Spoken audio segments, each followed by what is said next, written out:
بسم الله الرحمن الرحيم.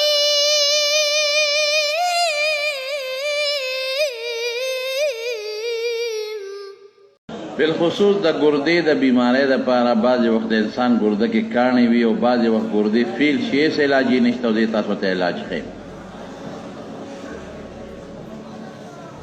ډایلاسیس باندې چې کوم مریضان پراتی هغه هم په الله ښه کړي دي. ډایلاسیس باندې پراتی که نه هم په الله ښه کړي دي. قرآن شریف کې شپږ آیات دي آیت شفا ځان سره یې نوټ کې یو دی ویشفي صدور قوم مؤمنین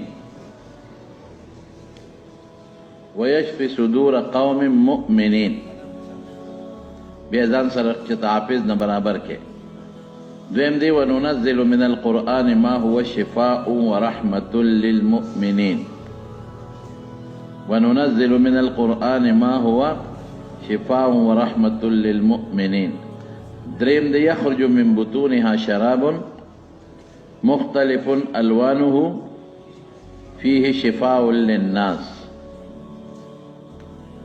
يخرج من بطونها شراب مختلف ألوانه فيه شفاء للناس وشفاء لما في الصدور.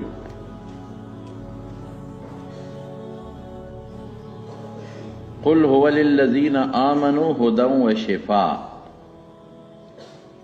قل هو للذين آمنوا هدى وشفاء وإذا مرضت فهو يشفين.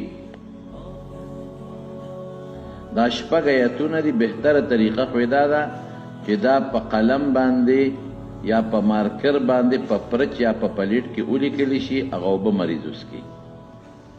که داسې نه په کاغذ هم لیکلی شي کاغذ اوبو کې خشکي او هغه اوبه وڅکي. بلکل لا علاج بیماری دپاره خصوصا د ګردو د بیماری دپاره